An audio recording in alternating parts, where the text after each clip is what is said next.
Hello, guys.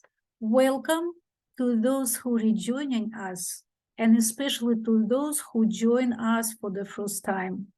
Good to have you guys with us. Today is December 5th, and this would be our meeting number 10. And let me give just a couple quick announcements. So on January 5th, in 1 month, we will have a new meetup. Of course, it's an invitation for you guys if you would be interested. So the name of that meetup is Buddha's Brain. And it's a practical guide to your brain. It's not just Buddha's teaching. It's two scientists, neurologists and actually neuropsychologists. They studied definitely brain, and they were surprised how much Buddhas were connected to the correct practice. And so this is pure scientific book. And it's a practical guide to your brain on how to create more happiness, love, wisdom, how to enhance your life, your relationships. And also the book will deal with difficult states of mind, something like stress, low mood, distractibility, relationship issue, anxiety, sorrow, anger. However, our main focus and the authors will be on positive well-being, but we need to know why is that happening. So that book consists of 4 parts, and we will have 4 meetings every other week in order to practice. The chapters are very interesting. First chapter, the causes of suffering. So we will figure out why we are suffering. Second chapter, happiness, then love and wisdom. So if you would be interested, please join. And it's, I posted on the meetup. Number 2, guys, what do you think if we will set up follow-up discussions? It will be open discussions, and they will follow the material which we are covering with me with the PowerPoints. I unfortunately don't see Zora or Zara this time, but last time she posed a very deep and burning question, and you've seen that I had to kind of cut off it because it wasn't exactly to our meeting. And while it's important for her, and it was very beautiful discussion, if we cannot do that because we will never finish 7 habits, and we need to respect people who come for 7 habits, right? So, and we had already that follow-up, just open discussion. Do you remember? It was Violetta and Patrick. They were leading that meeting. So it would be what I present in new material during the week. Anytime we will decide, it will be follow-up, open discussion. What do you think? Do you want to do this or not? But I will need volunteer. I won't lead it, and I even cannot promise that I will be participating there. Definitely I can, but it's not the it's not required. Maybe you will discuss. Last time the discussion was beautiful. So can you tell me? Can you give me your opinion? It's just an offer. What do you think? Sure. Okay. Anybody else? Hello. Yes, Maria. I can join. Okay. What day would you like to choose? How's about weekend? Go ahead. My weekend It's not like your weekend. My weekend is Sunday and Monday. Okay. So Yeah. I'm completely open. Thank you, Maria. I'm Mhm. completely open. I will set up I will announce it. It will be my responsibility. I will announce it on our meetup. I will give you the code for the Zoom. So your job will be just come and discuss your success, discuss your experience, discuss any questions which will be just you will gather like a group of friends and just discuss about. Let's try. What day to just write please your day into the chat, and I will try to go with something. Me personally, I can go any date, any weekday is fine for me. I really prefer between Weekday. Monday and Friday. No, not really weekend. Okay. I need, Can you, yeah. Marcus, can you put in the chat? Monday, no, because Monday we have a new material. It's actually very, very good. When we discuss it, we will empower to practice.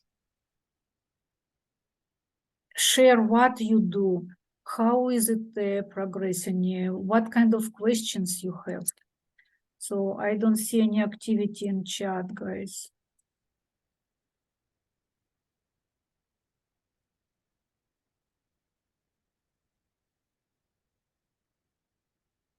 Monday, Friday could be later than 7. Okay, fine. So it's any time.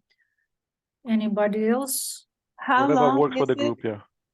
It's how long you will want. I can set up 1 hour, I can set up 2 hours. There is no will be the limit in time. And you can leave anytime. Guys, it will be a group of friends to discuss concerns and questions. Friends from my circle? I call you all friends. You are all friends. Okay. So right now we are only 2, right? Marcus and myself. So far, Carlos, weekends are busy with family. Okay. What I already see Thursday. It's very difficult at this time of the year, Lena, because it's the holidays and Right. there's so much to do and so little time to do those things, and it's a month of a lot of activities, so Right. it's very hard to find time to do other things besides what we have committed. Let's keep in mind and try and continue, and maybe in January it will be already better, but it would be set up already. Okay. So I will look through the chat and choose any day. Hello, Sean. Wonderful. Hello. Yes, Sean, I will tell you later. We are setting up the follow-up meetups. So meetings. It's today we are discussing new material, and in the other day you will gather together and you will discuss what you learned, what you practice, share experience, and it would be open discussion. So but I will need volunteer.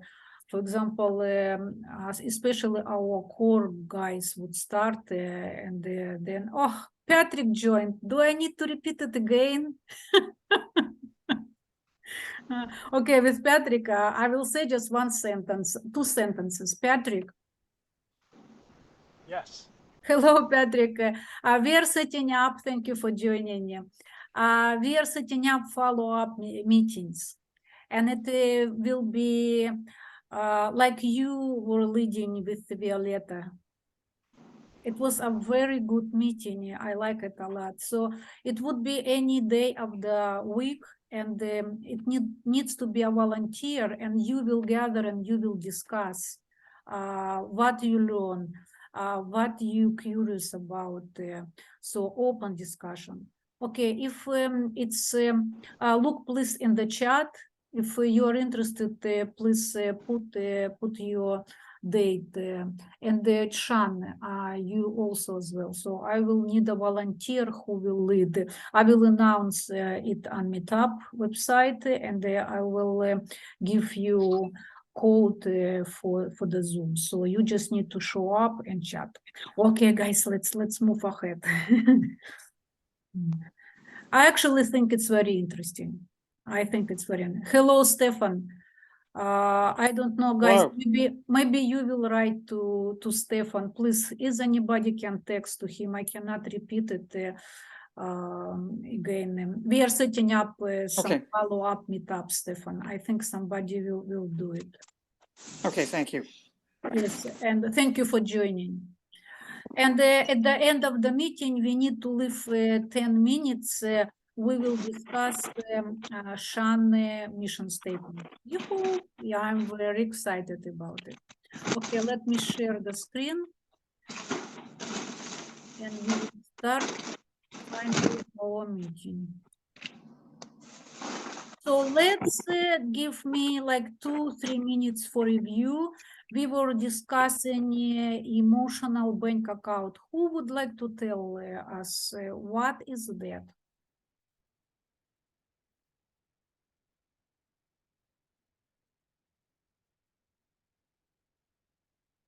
An emotional bank account, you want to volunteer? Yes, I'm asking you, what is that? Kind of saving your emotions for the right moment, I guess. You know, it's like picking and choosing your battles, perhaps. You know, picking and choosing who you're going to be emotional on, maybe not losing it on. Being mindful of your emotions, not losing it on people so often, so easily. It's a nice approach. It's not nice approach. However, let me show to you, Shan. This is a paradigm of interdependence. So it's already we finish private victory, and we are going to the public victory. And our chapter today, paradigm of interdependence, it means it's the bridge from private victory to the public victory. But it was good shot. Carlos, please. Oh, okay. I thought it was when you're invested in the relationship where you take the responsibility upon yourself for the communications and discussions and reaching out, as well as being available when you're needed, as well as, you know, having that like interdependence where things go both ways, and that, you know, every time you do something nice, it's like making a deposit. And when you need a friend or something like that, then that's kind of withdrawal. And so the trick is to try to keep your accounts from getting overdrawn by being an active participant and, you know, engaging just as much as the other person, as much as they're willing, and building a lot of, if you will, synergy from that. A very accurate answer. Thank you so much. Can I add? Absolutely. Okay, so an emotional bank account, like you said, is a metaphor, and it's an account in which you have or build or deposit trust and the level of safe. It's like a safety net also, but it has to do with feeling safe and trusting the person or the people which are part of your life. It could be a husband, a brother, a friend, an employer. So I think that's what it is. Very attentive answer. Thank you, Maria. Yes, what Maria said, that it's a feeling of safeness. Guys, this can be a mark or a sign with whom I feel safe. It means you have the trust toward each other, because it's not very easy to recognize how much trust we have, right? It's not really money that you can count them.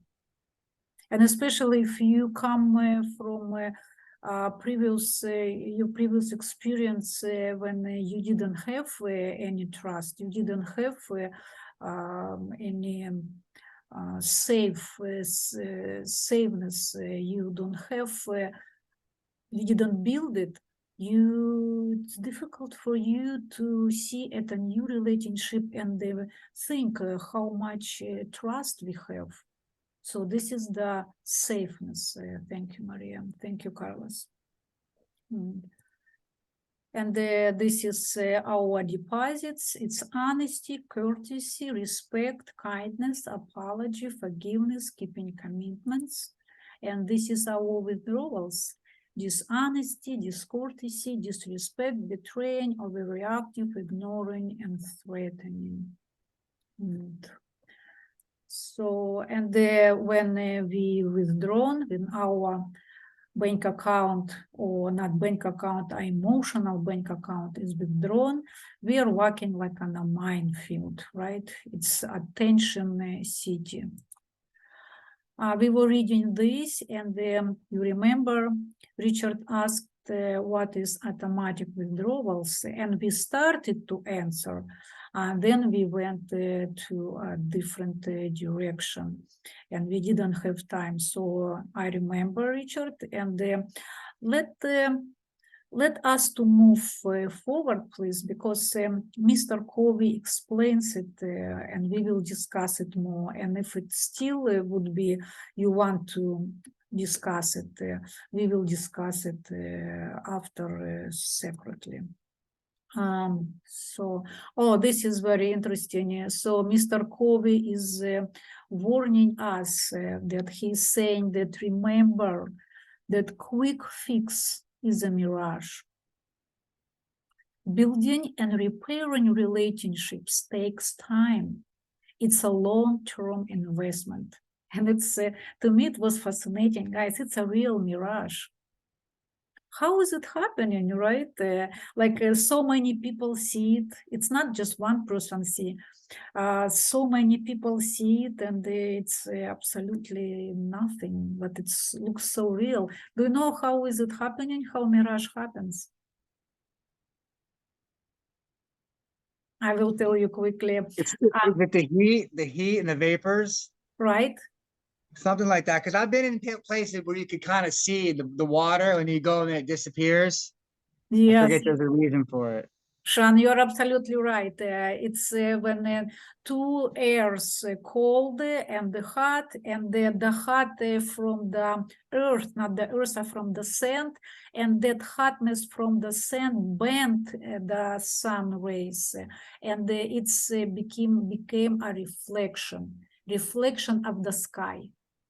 So what was interesting, reflection on the sky. I was surprised also, and it's like it's react and act as a mirror.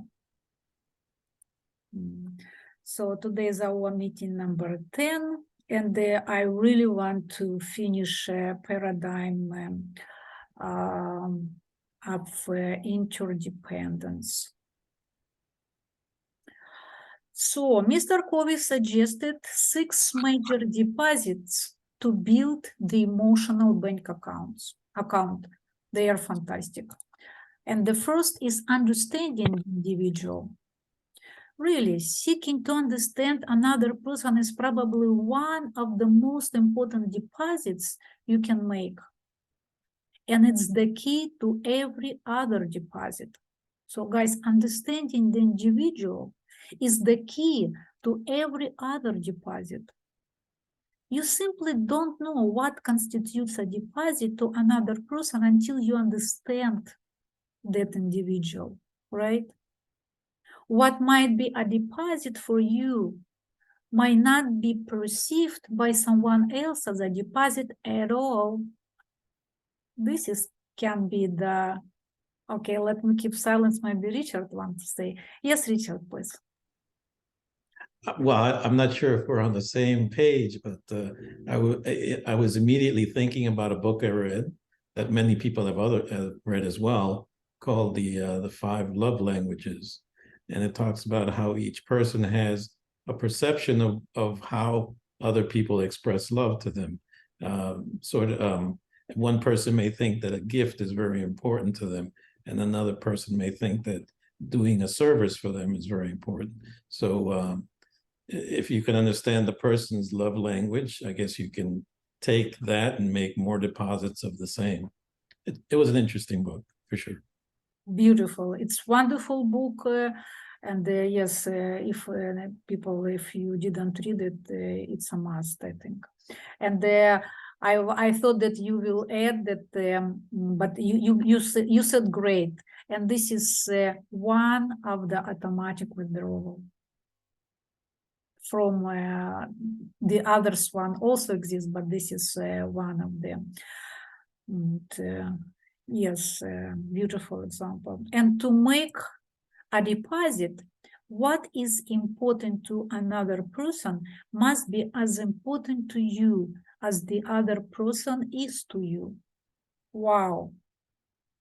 Guys, I can tell you it's deep.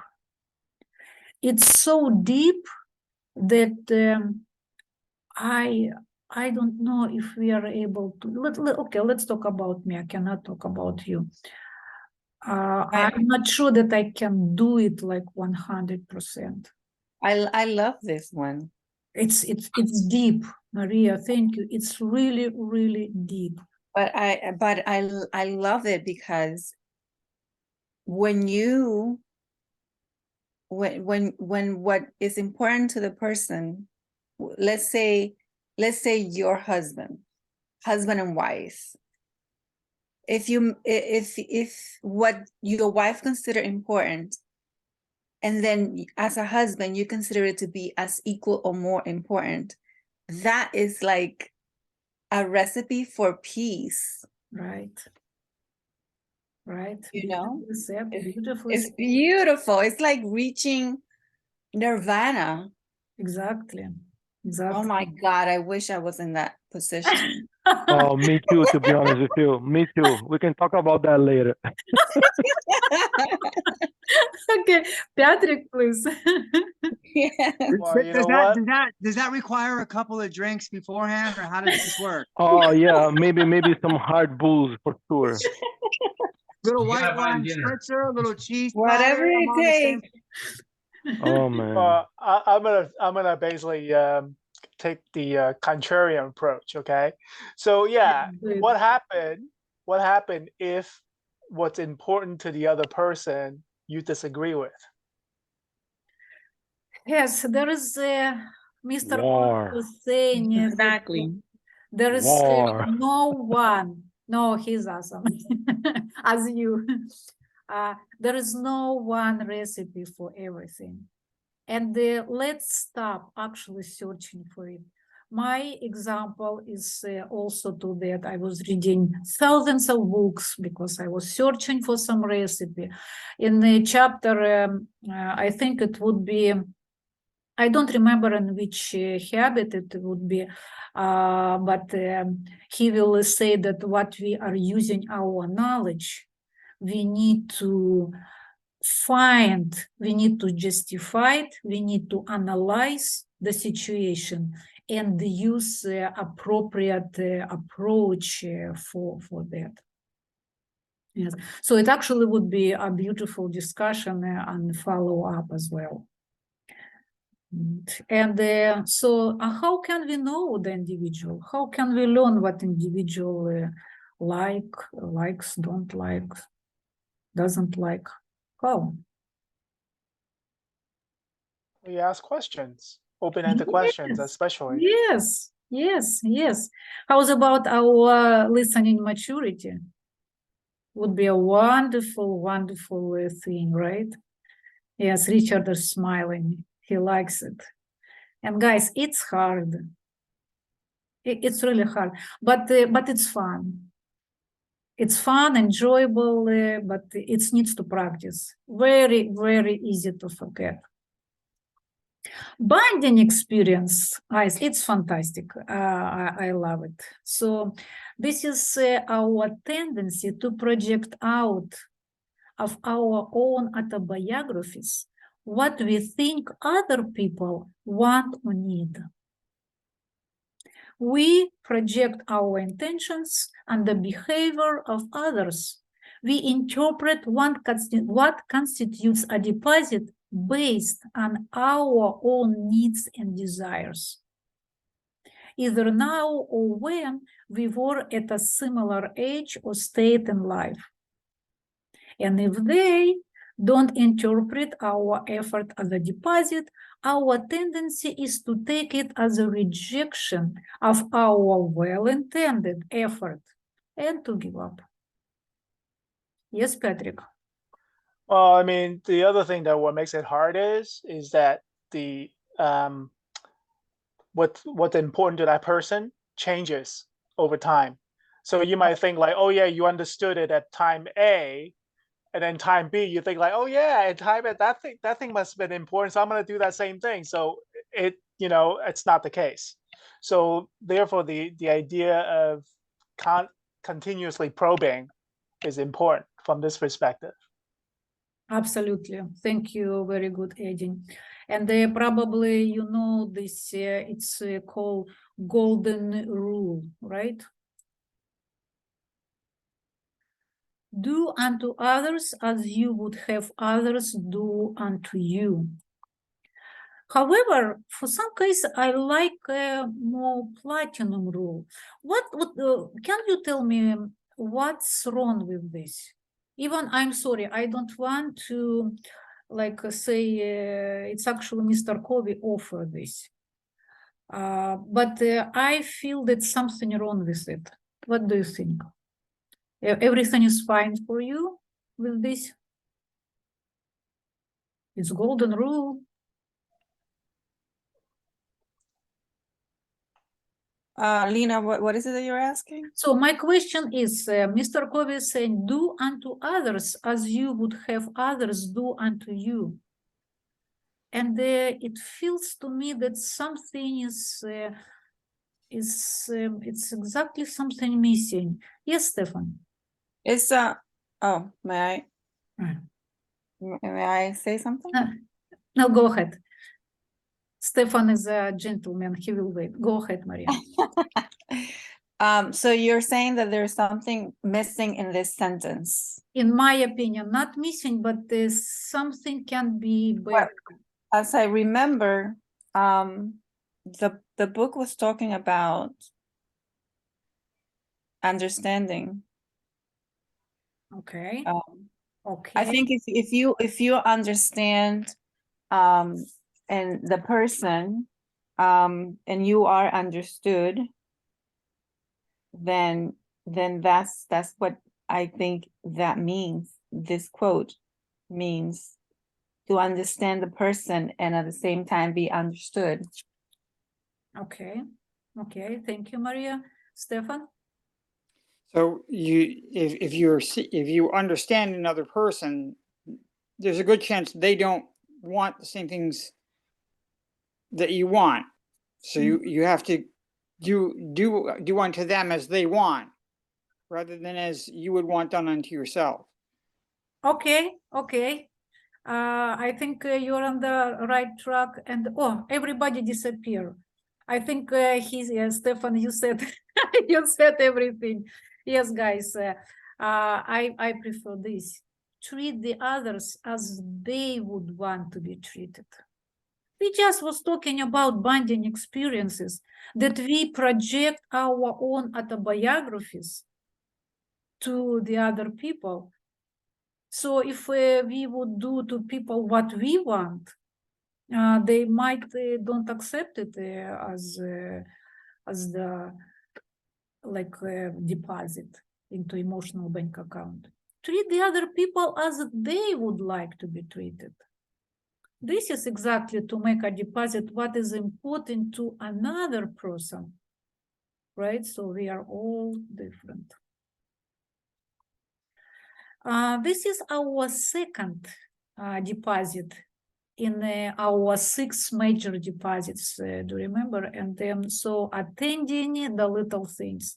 Mr. Covey is saying the little kindness and the courtesies are very important, and small discourtesies, little unkindness make withdrawals. And it's very nice and beautiful, right? And we, of course, need to do it to our families. However, we were talking about from Patrick proposed about extending responsibility, right? And we were extending our responsibility. So will we be happy if we will do our little things, our little courtesy and kindness only inside of our families? Of course not. We don't live only in our families, right? We need to extend it. Oh, guys, what I want to tell you that I kind of even forgot. I was actually about responsibilities. It's exactly in the correct time. I was telling to you many times about my cleaning the beach garbage, and I want to share with you that last week 3 people was with bags cleaning the beach. I was so happy about it. And one woman shared with me this company, you see, 4Ocean. Probably you've heard about it, but I can tell you, I've seen it. I make research, and I've seen them first time. This is just 2 minutes. Let me introduce them. Those guys are doing a great job. When we first started, it was such a small operation. Like literally, we started out in a small office above a Brooklyn Water Bagel coffee shop, just Andrew and I. We honestly didn't really know what to expect. We didn't know if we were going to remove 500 pounds, 10,000 pounds, 100,000 pounds. We had no clue. Starting with basically nothing, with the money that we used to fund ourselves to start the business, that first year and a half hitting 1 million pounds, we said, wow, this is amazing progress. You know, this is incredible. How far can we take this?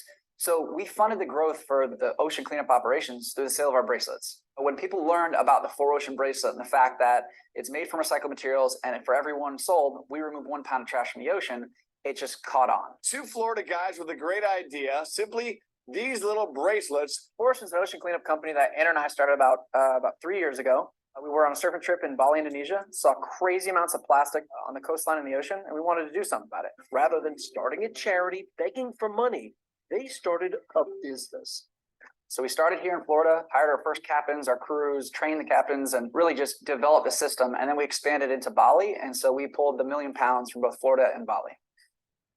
Seeing here a few years later that we're picking up momentum year after year after year, you know, and getting to 25 million in just 5 years, it's mental. Never, ever would I thought we reached this milestone this soon in the entire lifespan of the business. It's hard to wrap your mind around.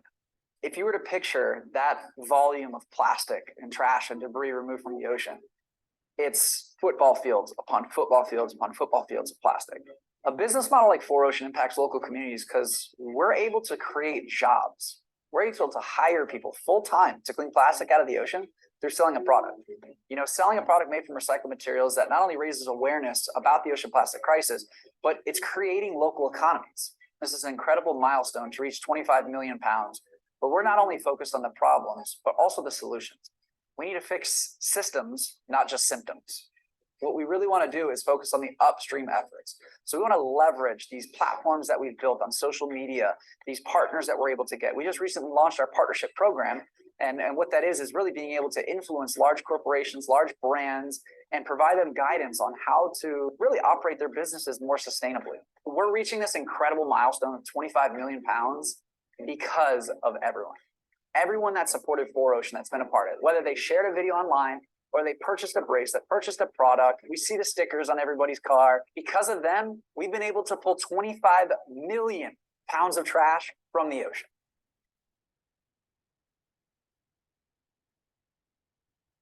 Amazing. Amazing, guys, for 5 years. And if you think that it's only there, the dirt, no. Today I collected 3 bags, and it was very similar, because sometimes the wind is bringing and the waves is bringing from, I don't know, from Bahamas or from where. And sometimes beach is okay, I can just pick up one bag, but today I even couldn't carry, it was 3. So it's actually starting to begin very similar. So, and they are absolutely right, we need to raise awareness, we need to support them. Please go on that website and just see. They have a wonderful product. I ordered something from them. It's a little bit more expensive, but it's fine. For that, it's actually what we will leave to our children. With this is why I'm saying that we are responsible even for what we didn't do. We didn't do that, but we need to clean, because our children will clean after us, right? Wonderful. Thank you so much for listening. When we first started, So let's extend our kindness to elderly. This we were talking already in nature about, to a stranger, to someone who is weaker than we are. This is also extend to the strangers, right? How's about our animals? Look how happy they are. And it's very easy actually to love them, right? Because they're so cute, they're so lovable. And how's about farm animals? Do they deserve our kindness, or they did something so bad that we can be very bad to them? Look at this cow. You know that cows have problem-solving skills, which involve logic. Once they master and solve the problem, they are happy. They are wiggling their tails and they're running happily. This cow is playing a ball. How's about chickens? Chickens talk to each other. They have more than 30 different vocalization and delivering wide range of messages. Chicken can tell to the rest of the group where to find food, and they warn each other of the predator. Before choosing the partner, this I was amazed. Chicken, she is forming her opinion, and if, for example, she doesn't like a rooster, he won't be able to do anything. Like we are humans. You know, guys, sheep have impressive memory, and they are able to memorize 50 faces. And they even remember them after years and years do not see them. And all of animals have compassion and empathy, not compassion, and empathy toward each other. How's about pigs? They are actually considered the 5th most intelligent animals in the world. Guys, I will repeat. And please, if you don't believe me, make your research. You can find like a number 7, a number 6, a number 8. It's not important. You will see them all the time. So they're the 5th most intelligent animals in the world. They are even more intelligent than dogs and capable of playing video games. Pigs are sentient beings who experience joy, frustration, fear, and they can suffer. Something human about this animal, right? You remember chickens, they are showing to the rest of the group where the food, but pigs are tricking to each other. If they know where the food, they don't bring their friends to that place. They are bringing to the empty place and running by themselves and eating that food. Can you imagine how much logic they have? And this is another movie. Let's watch, guys. It's a very, very wonderful movie. Most animals do not understand that an image in a mirror is a reflection of the world around them. But like a small child, pigs as young as 6 weeks old are clever enough to work this out. To test out the concept, a mirror is set up at right angles to a solid barrier. On one side of the barrier, a bowl of food is placed on the floor. When the hungry piglet is released, he can only see the food if he looks in the mirror.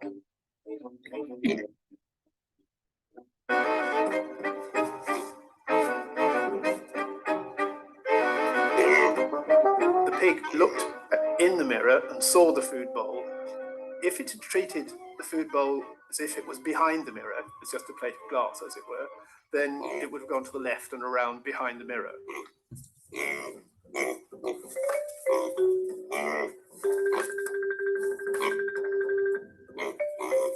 But the piglet quickly realizes the food is just a reflection, and to reach it, he has to walk behind the barrier.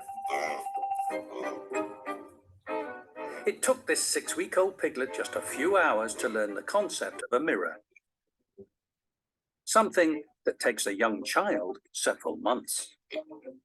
I think it's very impressive that such a young animal can learn something quite sophisticated about a visual modification of its world. What we expected when we started was that probably most pigs wouldn't do it. And what we found was that all but one pigs that we tested did treat it as a mirror. So we were very impressed by what the pigs were able to do. Professor Broom believes pigs are so intelligent, their cognitive processes can be compared to small children. There are a number of things that we know that a developing child can do, which are you observe different stages of development in a young child. And some of those same kinds of things can be looked for in an animal like a pig. So, how does a pig compare to a small child? We set up a series of games in a studio to find out. 3 children, 18-month-old Zara, 2-year-old Polly, and 3-year-old Genevieve, will all be asked to try and perform the same tasks as Nellie, the performing pig. 18-month-old Rupert is also invited to have a go. What's your ball, Nellie? Nellie has no problem scoring a goal. But all of our 3 children find this task far harder. That's one way to do it. Rupert, the 18-month-old pig, gives it a good try, even though he's only been learning the task for a short while. Very tough trick to do. Putting a coin in the piggy bank is tough when you have a snout. Yay! Okay, you do it. Much easier when you have an opposable thumb, even if you are just 18 months old. Nice behind. Guiding a golf ball into a hole is the trick Nellie finds the hardest.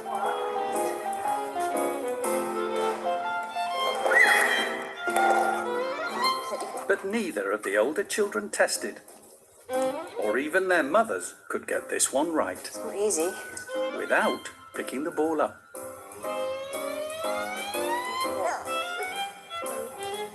By the age of 18 months, most humans have no difficulty matching shapes to holes. Even Rupert, the 18-month-old pig, is mastering the art.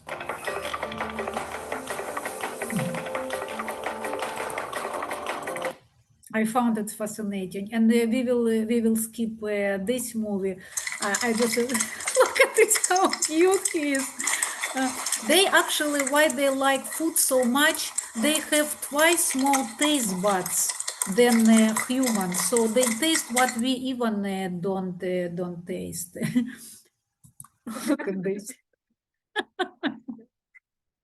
Amazing! What a trust.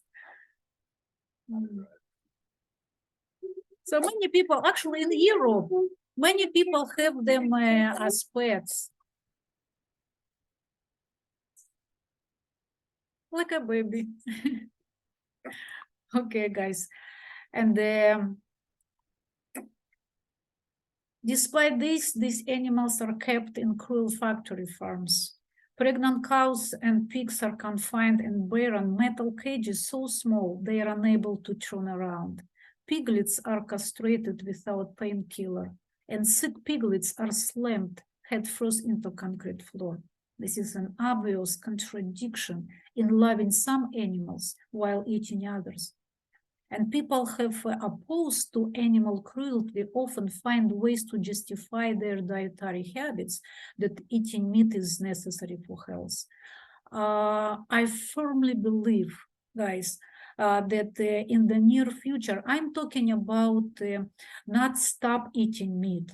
Even science is clear that we are more than capable of living happy and healthy lives without eating meat. I'm talking about cruelty. And I'm firmly believer that the future generation would look without understanding how we can silently agree to this animal cruelty. How, for example, public execution. It was before, right? And people thought it's normal. Can you imagine, I will tell to my daughter, or hey, Maria, let's go on a Sunday, one of person will be executed. Let's have some fun. It's like even impossible to think about it, right? But when people lived there at the time, it was normal. They were taking children to the public execution. How's about slavery? Let's say I will tell to my husband, let's buy a couple of slaves on market. We need it. It's impossible how we can do that to people. And at that time, it was normal.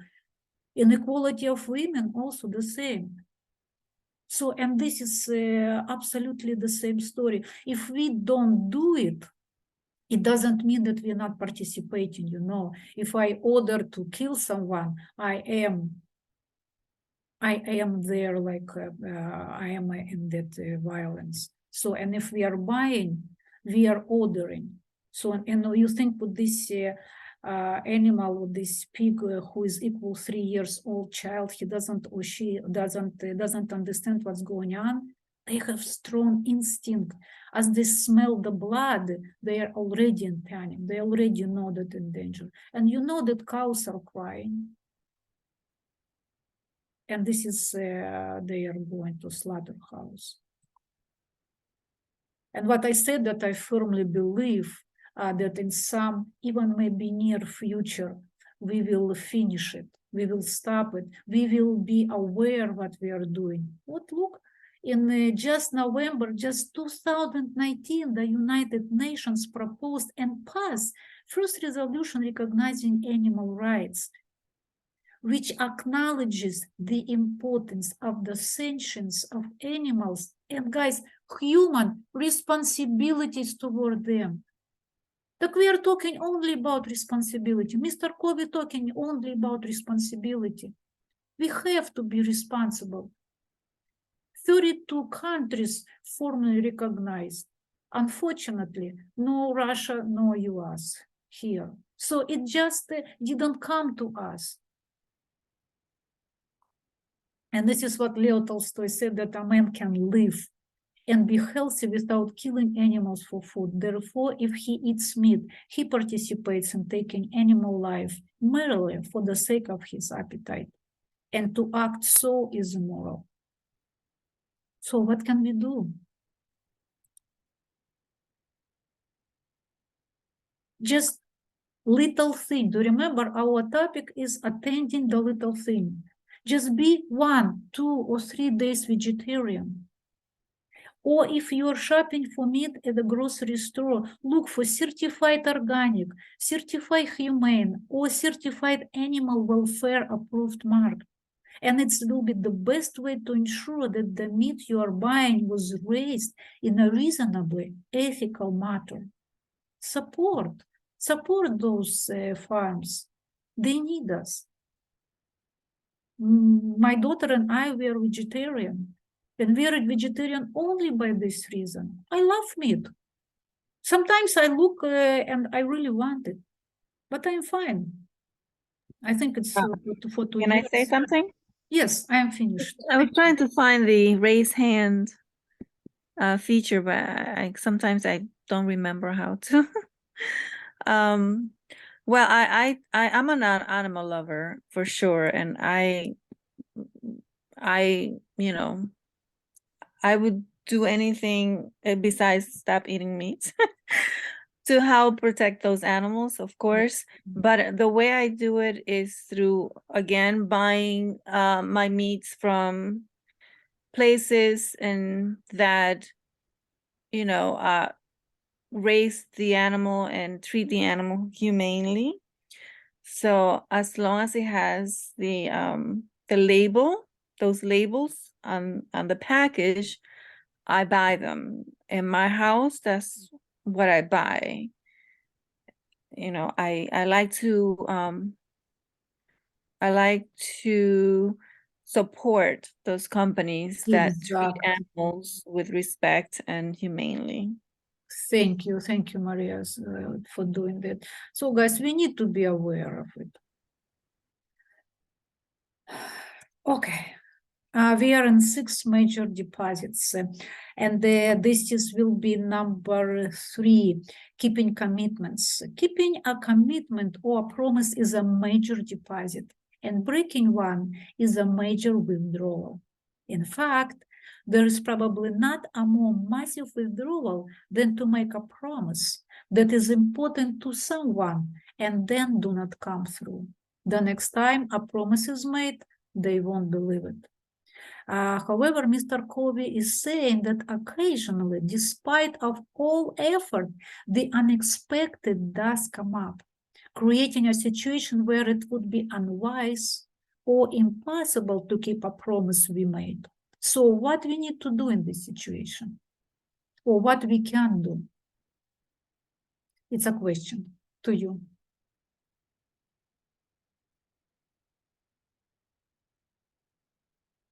So we are keeping a commitment, right? What is the question? The question is this, keeping commitment is a major deposit. So we need to keep our commitment, right? But occasionally, unexpected come up and we cannot keep our commitment because it's become unwise or even impossible. So what can we do? What should we do in this situation? If something comes up, Mhm. I think you know, I would want an explanation as to what happened, because then I can continue to trust you. Absolutely, absolutely. We need to explain the situation thoroughly. Okay, Right. Sean? Well, we could cultivate the habit as to always keeping our promises so we can build trust. So when you make a promise, they know that you'll keep it. Right, right. And what's if it's impossible to make it? Because something Maybe you let the person know that you just can't do it right now. Right. But we'll go a step further. My mom used to always say, I never promise, you know, because when I was a kid, I used to say, you promise? You say, I don't promise. And I never understood what she meant until you just said what you said. Right. Because it's going to be disappointing, especially to a kid, you know, especially to a child. To you, like, yeah, I'll promise. You might just be saying it in conversation, but it'll really let a child down, you know? Like your mom, I also practice that with my son, because creating trust from the beginning is such an important thing to do with your kids, so that they can grow a little with more, you know, a stronger foundation. Emotionally round, Right. yeah. Exactly. Yeah, it's Yeah. one way. But we are discussing Mr. Covey is Mr. Covey is making example if you made a commitment. So, and it's impossible to make that. Maria, you started to write that explain the situation thoroughly, right? And ask to release from the promise. But there is no wrong approaches. So, Sean, it's also your family approach, and it's fine. So number 4 from 6 major deposits, it's clarifying expectation. And Mr. Covey is saying, imagine the difficulty you might encounter if you and your boss had different assumptions regarding whose role it was to create your job description. Do I have a volunteer or two to read? I do. I like reading. Yeah, beautiful. Somebody else? You will be you, right? And who will be the boss? Oh, I want to be the boss. Okay, Maria is the boss. Who is you? Maria, now men do not want to be. I'll be you. Okay, Sean, go ahead. Okay. When am I going to get my job description? You might ask. Well, I've been waiting for you to bring one to me so that I so that we can discuss it. I thought defining my job was your role. That's not my role at all. Don't you remember? Right from the first, I said that how you do in the job largely depends on you. I thought you meant that the quality of my job depended on me, but I don't even know what my job role is. Thank you. Yes, and this is happening in our families as well. The cause of almost all relationship difficulties is rooted in conflicting or ambiguous expectations around roles and goals. Whether we are dealing with the question of who does that work, who is taking the garbage, who is cleaning the room, right? We can be certain that unclear expectations will lead to misunderstanding, disappointment, and withdrawals of trust. Many expectations are implicit. They haven't been explicitly stated or announced, but people nevertheless bring them to a particular situation. In marriages, for example, a man and a woman have a hidden expectation of each other in their marriage. Just guys, listen again. Hidden expectation of each other in their marriage roles, although these expectations have never been discussed, or someone even not recognized by the other person. Yes, Richard. I was going to say that being clear on expectations is so difficult for us as humans because we imagine things as we're speaking and may skip a few details here and there, details that are important. And essentially why in business dealings we have lawyers and in other things, and they're pretty good at putting details down in paper so there's no missed expectations. But yeah, in our normal conversations, yeah, we do that quite a bit. Yeah, good, very good, Eugenie. Patrick? I mean, so in terms of the clarifying expectations, a couple of levels. I mean, first of all, I said this before, right? You know, humans are complicated, right? So especially when you're forming trust bonds among humans, it makes it, you know, the complication be compounded. The clarify expectation, it makes the assumption that there's a intellectual parity. That means like, oh, you know, I say certain things, the other person know exactly what I'm talking about, right? Which in reality, you know, they might have a different definition, right? Even when I use the words, right? Say the words, they might have something different. And it also could be, you know, compounded that might be a cultural difference as well. So therefore clarifying, you know, expectation almost near to the point of like, okay, you know, like in a contract, you have like a page of, you know, a legend of like, okay, what do all these things mean when within the contract is the same thing. And that takes a lot of time. And the thing is, as human beings, you know, we like shortcuts. We don't want to waste time. We enjoy shortcuts. So, and that's where I think the bulk of the error is the fact that we take a lot of shortcuts because we expect other people to know things. Yes, absolutely. We know what we want to say, and we expect that the other person sees and knows what we want.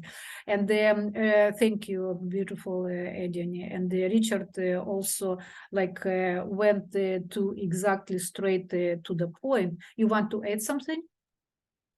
Go ahead. Yeah, so one slight detail. So I'm in the restaurant business. And when we take a customer's order, part of the clarity of expectation, after you listen, then to repeat back what you just heard to make sure that that everything is clear. Because obviously we miss something, then there's going to be disagreement, and of course, somebody that's upset. So in a sense, that's kind of a step as well. If you really want to make sure you're clear about something, then repeat it back and see if you've made the point clear or not. Thank you, Richard. Good idea. Maria?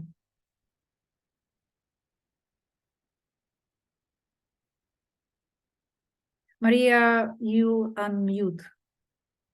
Oh, okay. Sorry, forgot about it.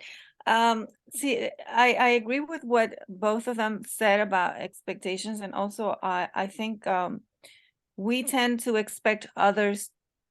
Our expectations of others is to expect to understand what we're saying without us explaining it completely clearly. Yes. Yes. So, Absolutely. and no matter how experienced you may be, and how experienced the other person may be, there is always something left behind. Because there was not for example, I'm building a pool, right? The company has been in business for 30 years.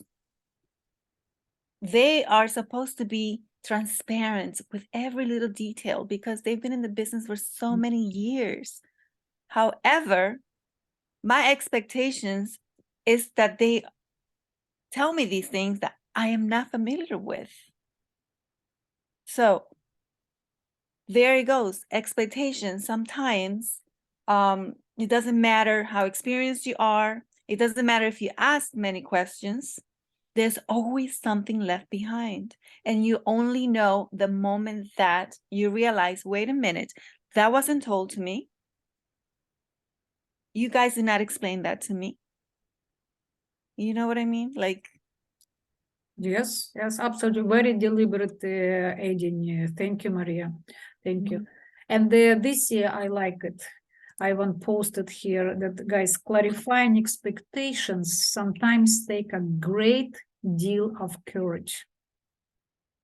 It seems easier to act as though differences don't exist and to hope things will work out. Does anybody recognize yourself in this situation? Be honest.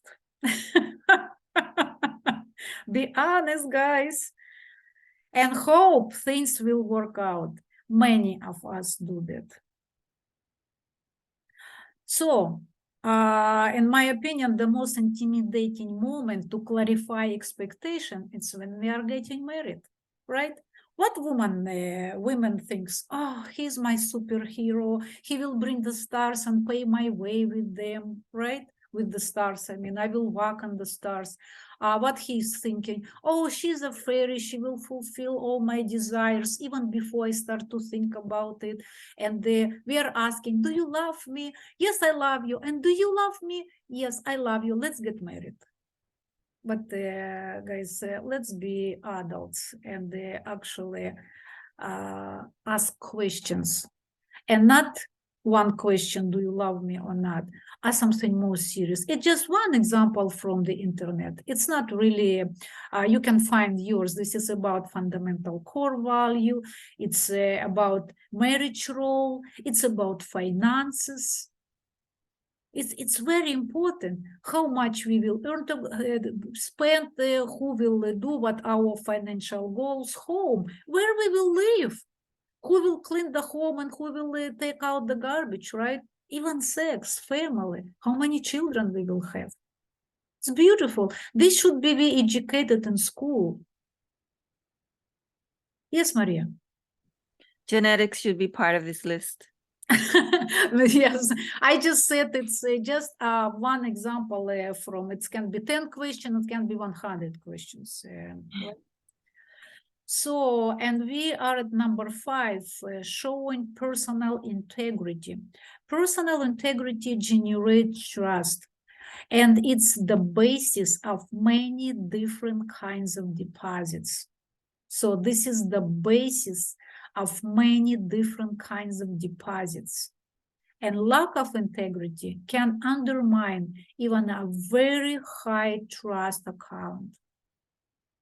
Integrity includes, but goes beyond honesty, because honesty is telling the truth. Integrity is keeping promises and fulfilling expectations. And so this is number one, under showing personal integrity, be loyal to those who are not present. How do you understand it? Hello? Hello? Yes, just Maria, one moment. Stefan didn't talk today. Yes, Stefan, go ahead. I will ask you after Stefan, okay? Me? I can speak? No, Stefan. Oh, Stefan.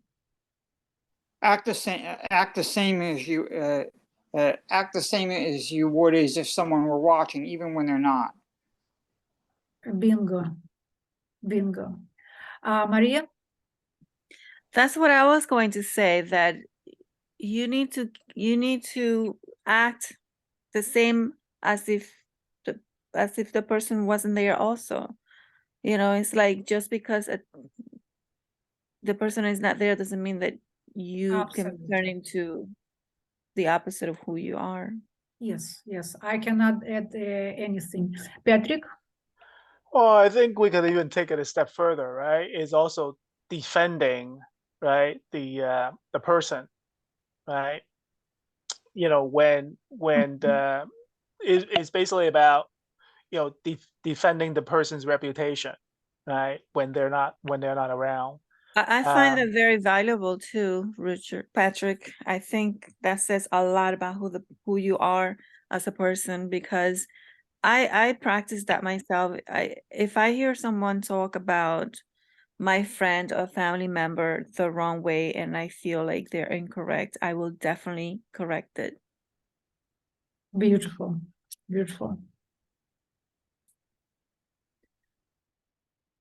Who knows the difference? Criticism versus judgment.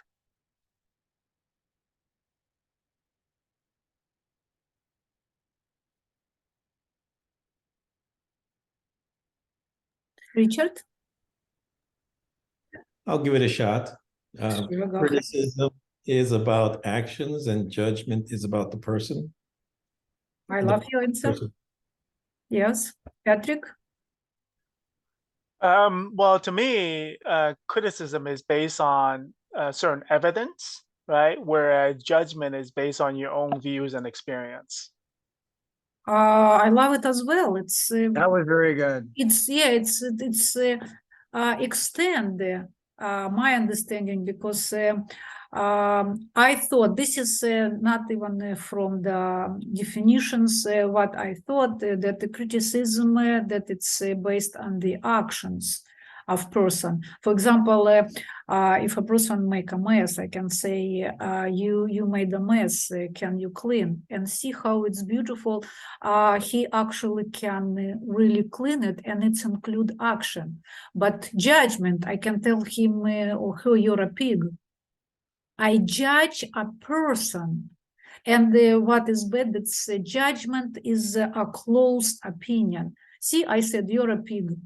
Done. And person, I didn't ask him to do anything or her, so in person won't do anything. So this is the disadvantage of judgment and the actual criticism. Criticism is not bad if it's on a positive note. Remember that from criticism we are growing, and praises they lead us to regress. And the criticism can be actually a signal that you are doing something wrong. And of course, it's unskillful attempt to people when they criticize, because they can just say, right, and don't criticize. But we cannot expect from everyone be on a highly emotional level. But we need to pay attention to criticism and learn to speak positively. Yes, Maria? Both can be negative. I mean, both can be positive and both can be negative. You can receive positive criticism or negative criticism, and you can receive, you know, negative judgment as well as positive judgment. Okay. Avoiding deception. It's still toward showing personal integrity. No, I don't think so, that it's something not understandable. And apologizing sincerely. No, you know, guys, that only insecure people are afraid to apologize, right? And finally, number 6, under 6 major deposits, it's the law of love and the laws of life. Mr. Covey is talking about unconditional love. When we truly love others without conditions, without strings, we help them feel secure, safe, and validated. We give them the freedom to act on their own rather than react to our conditions and limitations. However, this does not mean we become permissive or soft. That is a massive withdrawal. Let me read it again. This is a massive withdrawal. We counsel, we set limits and consequences, but we love regardless. I really want to pull attention, guys, to this. This is a big, huge misconception. When people start to learn, especially spirituality, and they've heard the be humble, accept, be tolerant, and we start to do it without stop. So people are rude to us, and oh, I need to accept it. He's a poor person, he's in the dependent level, he doesn't know what he's doing, let me accept. No. Everything spirituality, just make this distinction, no, will be no confusion. Spirituality, it's only toward your spirit, okay? And action, it's in the material part. So accept, how Covey said, love regardless, but counsel, set limit and consequences. So love regardless, it's spirit. Counsel, set limits and the consequences, it's acting. Maria, do you want to say something? Maria, you are on mute. I'm sorry. I didn't lower my hand when I raised it last time. Then we will listen Patrick. Yeah, you actually brought up a good point, Elena. A lot of folks, basically, again, based on my personal experience and observations, is they kind of, learn the principle, right, on a very surfacey level, right? And then they don't dive deep enough to basically define these boundaries, because in practice, right, a lot of these things could go really, really bad if it's basically incorrectly practiced, right? For example, the idea of unconditional love, right? Someone who was brought up in, say, oh yeah, let's say going back to like in a marriage, right? If you're in an abusive relationship, right? The idea of unconditional love, like, oh yeah, I'm gonna take this physical abuse, emotional abuse, or whatever, and say like, oh yeah, that's what I'm, that's my role, that's what I'm supposed to do, right? That, that's how, to me, it's basically not understanding what that means. Yes. And that's the danger. Yes. And I think you're absolutely right that we need to, it goes back to the previous slides, like defining what it means and defining what those boundaries are, Thank you, Patrick, very deep. Richard, please.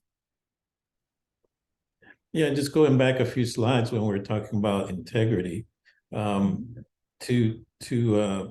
to be permissive and soft, as it says there, is a big negative to your integrity, and integrity is important for I forgot what I was going to say. Yeah, exceptionally important is your integrity. Yeah.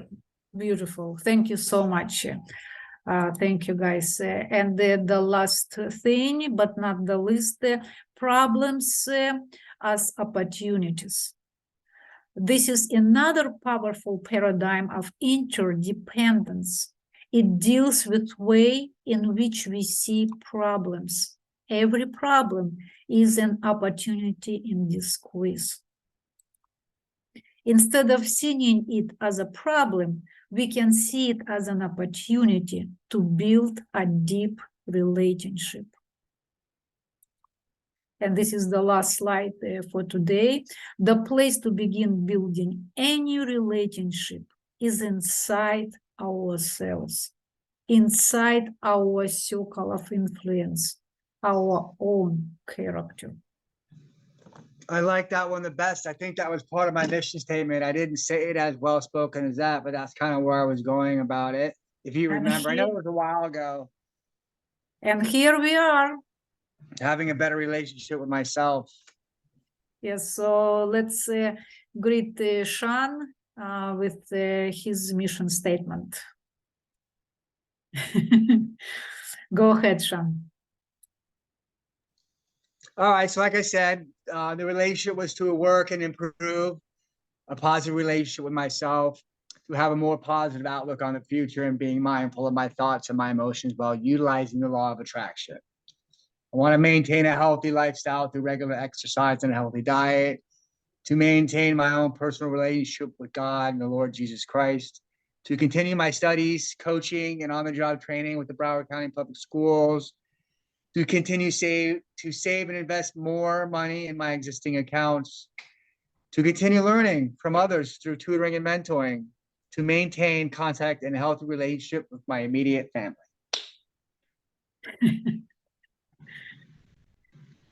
Let's discuss it.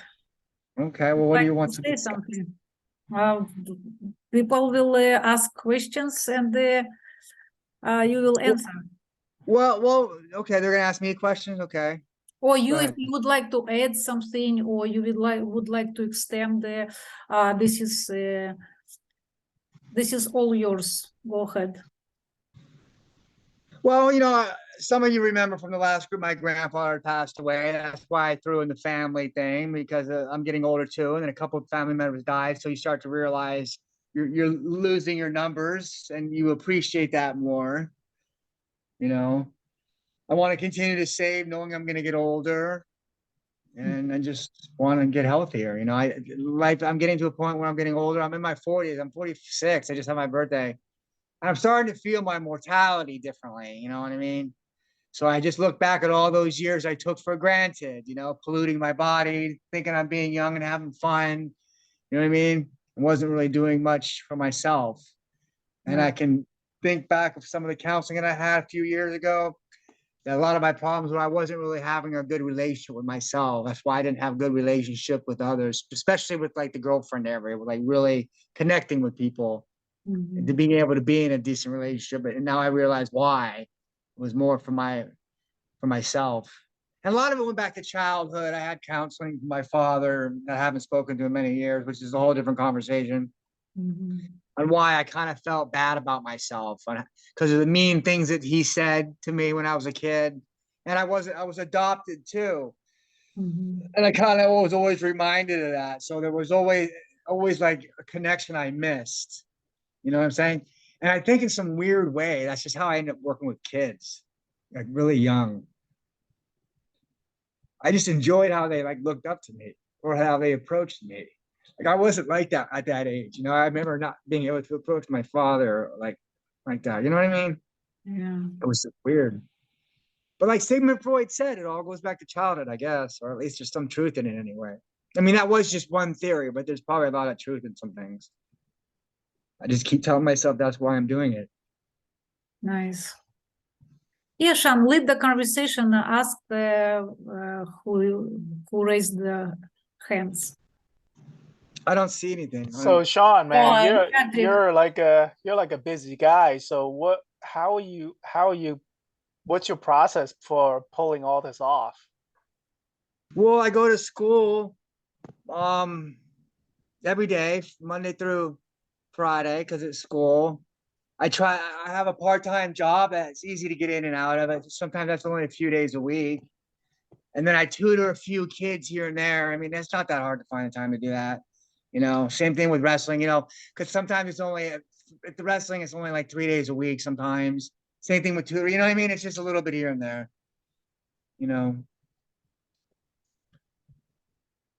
So that's all. I don't know. I guess I just find the time. I guess I don't really have much of a life. And I'm dedicating my life to others. That's what makes me feel good at this point in my life. Just trying to do something good. Like being a part of positive energy, you know, with the law of attraction, you know, what you do, that's the karma. What you do comes back. So Sean, you are a caregiver. At the And- moment, I guess. And at the moment, well, you've been a caregiver all your life, I think. Even though I don't know you, but you had it within you. And Oh. as you get older, you become more and more, and you show it more and more by getting involved with the community.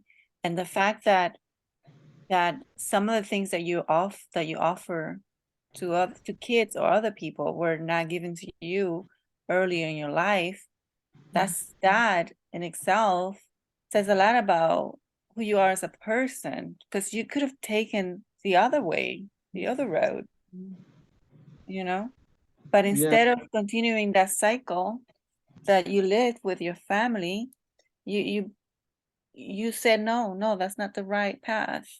I'm gonna help those individuals, those kids, those family, so that they don't go through what I went through.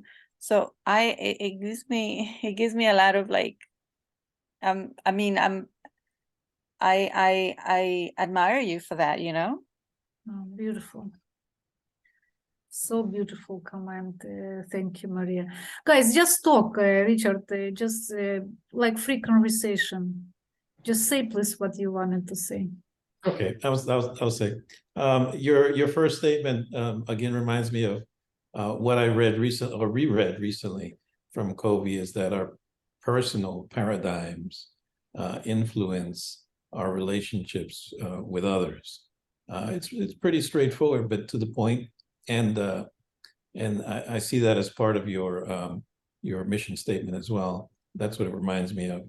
But I would ask, have you had any cause to add anything or change anything over the past year to your mission statement? No, not really. I don't know. I want to make $1 million.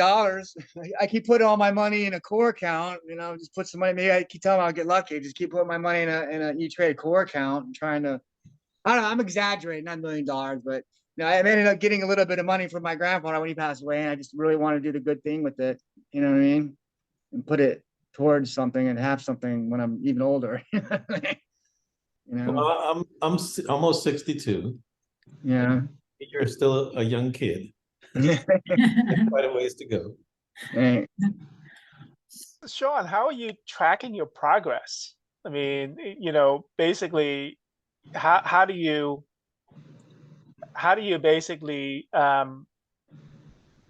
you know, persevering in one area, or like, or using, you know, using a technique or a process, and then figuring like, oh yeah, you know what, this is not, you know, work not as effective as you thought it would be, and then you're pivoting into something another direction. So how are you doing that?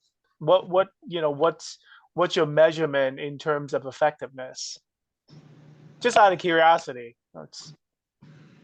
Well, just as far as what, like being in school and my professional career, as far as what I'm doing, just how people respond to me. Like, you know, I go to the wrestling school, especially when I go to the high school, they're all big kids, some of them, and even the ones that are about my size or smaller are such in good shape. Well, especially stick with the bigger ones. Somehow, especially with wrestling, when they start approaching me and asking me things and actually listening to what I'm saying, I feel like I'm making progress, you know? Like when Mike Tyson's actually listening to the smaller coach who's got a cane, he walks over, no, you're doing it wrong.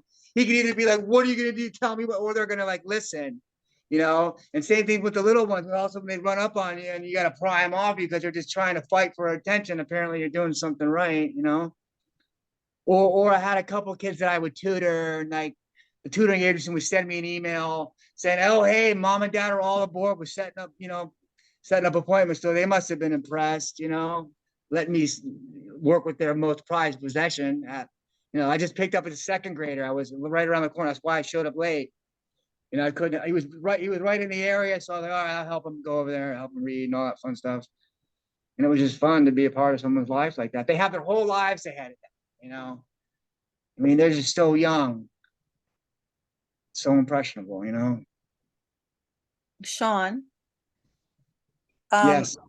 there, which one, how do you prioritize those items there in your list? Well, school comes first. Wrestling's kind of for me to get for myself to get back involved in shape, but because that's something I did when I was in high school. But you know, usually the tutoring.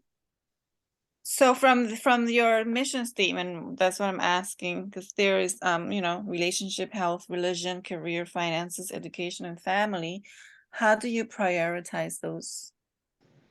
I think the relationship with myself was probably the top one, just came to mind because it's the thoughts of what goes on in my head. You know, having a better relationship with myself and my thoughts and my emotions and all that, keeping it under order, using the law of attraction, trying to be positive. You know, and I think it trickles down to the best, and then your health will come next. Because to work So, on your health and have bad thoughts, you're probably messing it up. That's like trying to jog and smoke at the same time, maybe, you know. I think having a relationship with myself is going to lead to better health. You know, and I don't want to be the kind of person that just says, I'll just put it in God's hands, because we gotta put our foot forward and we have to make progress on our own. right. You know, everything else should probably fall into shape, I guess. You know, Since because if I when don't do you- if I don't do the first one, then somebody might blow their own brains out. Like maybe it starts within, you know, before anything. Since when you've been working on relationship, and how, and like Patrick asked, how do you measure and have you seen improvement? I've seen improvements in my own attitude, in my own attitude, my own thoughts. That's how I've seen it. I don't know. Maybe I don't have the right answer. I mean, he's a stockbroker and he knows how to talk to people. I don't know. Maybe I just not answering it right, but Patrick is a I feel a stockbroker? little better. I feel better. Like I found this group, and there's this other group that it's called Guided Meditation through Broward something health. Every Wednesday, and of course, the young woman, I guess it's kind of still in her 20s, and she's kind of pretty too. That helps. But she really, actually, it wasn't just because she's good looking. She really did some good things to where we would meditate, and it isn't just her and I. It's a group like this, whoever decides to show up. And I've been doing that for quite some time too, to where I just really find a time to do something other than, like when I was younger, I would just have a couple of drinks, and you know, that's how I would blow off my steam. You know, so I just try to walk down a different path, knowing that the same result is, you know, you can't do the same thing over and over. Habits and routines, you know, try to find habits and routines and stuff. Every morning I get up and listen to not Eckhart Tolle, what's his name? God. Well, I even mentioned it to him. I can't even think of him right now. What's his name? He's not, he's got a good stuff on Spotify. Hold on a second.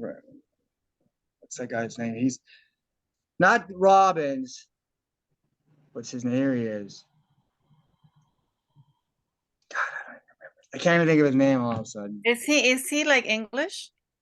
Yeah, he's English. I can't remember. But he's like of Asian descent, like Indian? No, he's like, he used to play football. I'm looking right at him right now. I can't believe I can't think of his name. Didn't I put it in a chat with you guys? What's his name?